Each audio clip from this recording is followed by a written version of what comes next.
देखने का नज़रिया होता है वो भी उसी तरीके का होता है। हम बहुत ज़्यादा डेटास पे बात करते हैं, ऑब्जर्वेशन पे बात करते हैं। उसके हिसाब से अगर हम मान भी लेते हैं कि हम जाति खत्म करने की बात कर रहे हैं, हम रिजर्व कैटेगरी से अनरिजर्व कैटेगरी में आ भी जाते हैं, तो ये बात क्या जाति को खत्म कर देगी?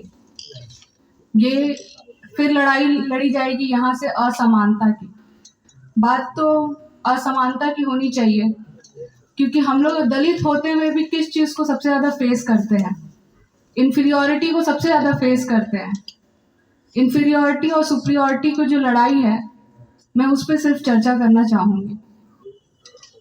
हाल ही में मैंने एक किताब पढ़ी है इज़ाबेल विल्कर्सन की, caste the origin of our discontent. वो एक अफ्रीकन अमेरिकन ऑथर है, रिसर्चर भी है, और उन्होंने अपने रिसर्च में, क्योंकि कुछ दिन पहले ही एक अमेरिका में एक मर्डर होता है ब्लैक रेशियल बच्चे का, करने वाला एक वाइट रेशियल बच्चा होता है, उनके दिमाग में वो इतना असर करता है कि वो सोचती हैं कि ऐसा चल क्यों रहा है, अभी तक इतना मॉडर्न एरा होने के बावजूद भी, 21वीं शताब्दी में पहुंचने के बाद भी इस तरीके की हत्याएं क्यों की जा रही हैं। वो सिर्फ रिसर्च करते करते वो भीमराव अंबेडकर को पढ़ती हैं और उनको पता चलता है कि ये सिस्टम तो बहुत पहले का है जो इंडिया में चलते आ रहा है, कास्ट सिस्टम।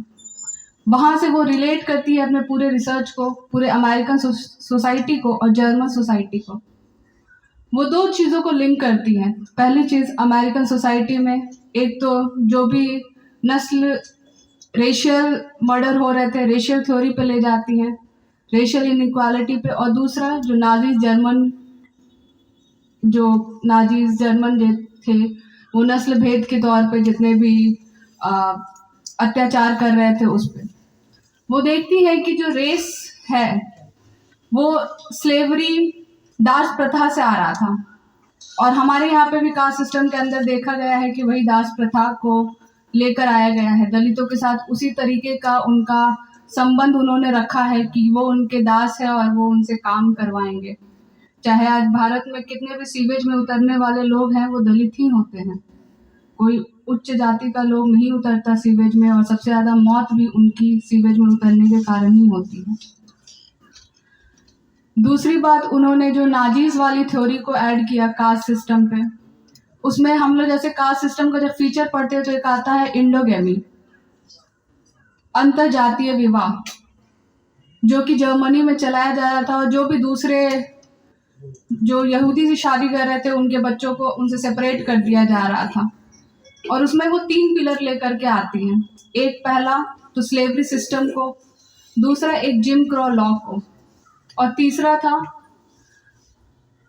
जिम क्रॉ लॉ के अंदर था कि कुछ जो प्राइवेट प्रॉपर्टीज होंगी या जो भी संपत्ति पे अधिकार होगा या एजुकेशन का जो भी अधिकार होगा वो सिर्फ वाइट रेशियल्स लोगों को मिलेंगे, श्वेत लोगों को ही दिए जाएंगे। वही चीज़ जर्मनी ने भी वही चीज़ फॉलो करना शुरू किया, लेकिन इंडिया में तो उससे पहले से चल रहा था, कोई नई चीज़ तो थी नहीं। उन्होंने पूरे अपने रिसर्च में इसको जोड़ करके देखा। मैं 2023 में एक फील्ड स्टडी कर रही थी मुसहर कम्युनिटी के ऊपर, जो वैशाली का ही था, जिसमें से हमने 2 ब्लॉक लिए थे, जनदाहा और गरौल।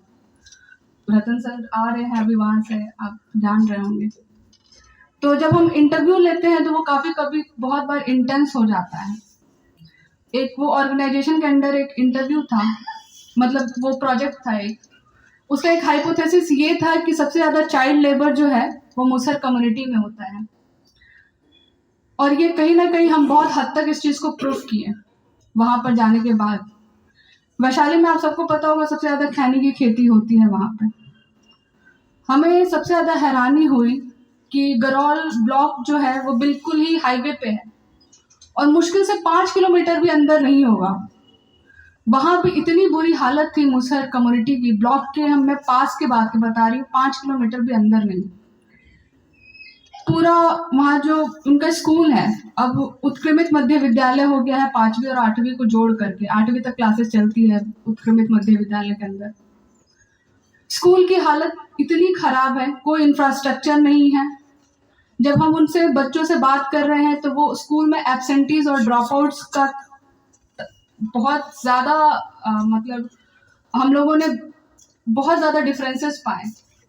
कोविड के टाइम के बाद से तो मैक्सिमम बच्चों ने स्कूल जाना छोड़ दिया। हमने पूछा कि कर क्या रहे हो, तो बोलते हैं कि हम खैनी के खेत में उसको काटते हैं, छीलते हैं, सुखाते हैं, परासते हैं। और मैंने पूछा कि तुम्हारी माँ क्या करती हैं, तो बोला कि उनकी माँ को महीना में 3 से 4 दिन सिर्फ वो मजदूरी करती है खेत पे, और जिसका सिर्फ उनका वेजेस है पर डे का मात्र 100 से 120 रुपए होता है। और वो सिर्फ खैनी के ही सीजन में वो कमा पाती है, जो सिर्फ आपका ठंडी से लेके मार्च तक जाएगा। अप्रैल में पूरा कट के सूख उग जाता है। वो सिर्फ 3 से 4 महीने वो कमा पाते हैं। मुसर कम्युनिटी की इतनी बुरी हालत है वहाँ पे। ये नॉर्थ बिहार के बाहर की बात कर रहे हैं, अभी तो साउथ बिहार में आई नहीं है, वहाँ तो उससे भी बुरी हालत है साउथ बिहार में। अगर कंपैरेटिव स्टडी फ्यूचर में होगा तो ये हम देख पाएंगे आराम से। दूसरी चीज वहाँ पे ये थी कि एक इंटरव्यू के दौरान जंदाहा में एक लेडी का मैं इंटरव्यू ले रही थी। उसने कहा कि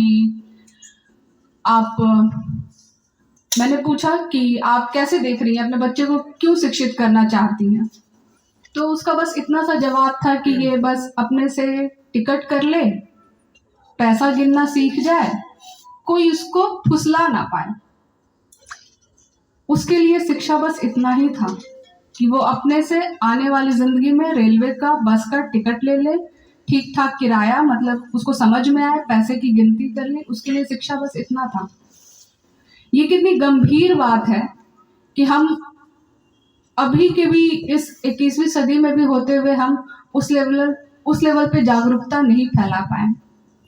मैं साउथ की बात करूंगी, जो बहुत एक फेमस डांस है, जो शेड्यूल ट्राइब का डांस हुआ करता था, भरतनाट्यम, जो वहां से ओरिजिन था उसका। लेकिन एक वक्त के बाद उन्हीं को वो परफॉर्म नहीं कर पाते हैं मेन स्टेज पे। मेन स्टेज पे कौन परफॉर्म कर पाता है? जो ऊंचे जाति के लोग होते हैं, जो ऊंचे वर्ग के लोग हो पाते हैं। तो ये इस डिफरेंसेस को हमको देखना बहुत जरूरी है। एक किताब है sir, pedagogy of oppressed, Paulo Ferreira की, जो कहते हैं कि अगर हमको एजुकेशन सिस्टम में चेंज लाना है तो हमको उनके कल्चर को समझना पड़ेगा। जैसे कि जब हम भी स्टडी कर रहे थे तो जो ऑर्गेनाइजेशन का एक मेंबर था, स्कूल के दौरान एक टीचर ने बोला कि नहीं हम उनको मिड डे मील नहीं देते हैं जो स्कूल लेट से आते हैं, हम उसको स्कूल से बाहर निकाल देते हैं और उस दिन मिड डे मील भी नहीं देते हैं। तो उस ऑर्गेनाइजेशन के एक मेंबर ने बोला कि ये तो अच्छी बात है, आप तो डिसिप्लिन कंडक्ट करा रहे हैं, ये तो होना ही चाहिए कि अगर बच्चा टाइम से स्कूल नहीं आता है तो हम उसको मिड डे मील ना दें। तो मेरे साथ ही एक काम कर रहे थे, मेरे सीनियर थे, वो बहुत जोर से झल्लाए और उन्होंने कहा कि जो बच्चा सुबह उठता है, माँ का आंचल पकड़ता है और उसको पता नहीं है कि आज क्या होगा, उसके घर में रोटी आएगी भी कि नहीं आएगी, आप उसको डिसिप्लिन सिखाने की बात कर रहे हैं। तो ये इतना सेंसिटिव है कि इसको समझना बहुत जरूरी है। हमें पता है कि वो गरीब है, उनका कल्चरल वैल्यू अलग है, वो मूस खाते हैं तो ठीक है ना, खाते हैं, हम क्यों उस चीज को बोल रहे हैं कि वो गलत है? पहले तो ये अंदर से निकालना होगा।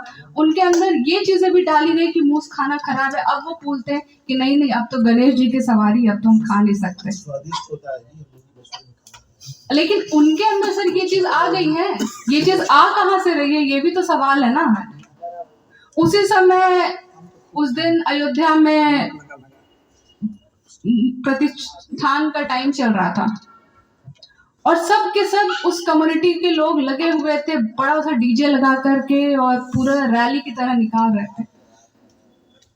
मैं वहां खड़े होकर सोच रही थी कि एजुकेशन सिस्टम अभी तक इतने तरीके से नहीं पहुंच पाया है, लेकिन राम लल्ला पहुंच गए आज।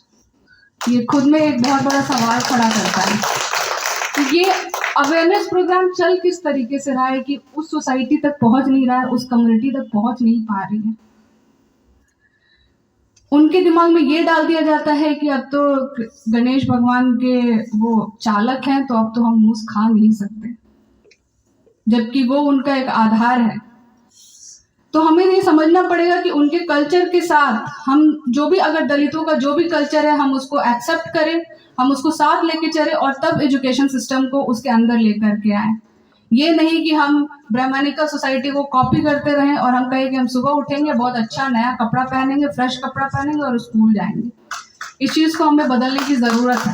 हम उनकी कल्चर को प्रायोरिटी देंगे, हम अपने कल्चर को प्रायोरिटी देंगे, जहाँ पे हमारा अधिकार है हम उसको प्रायोरिटी देंगे।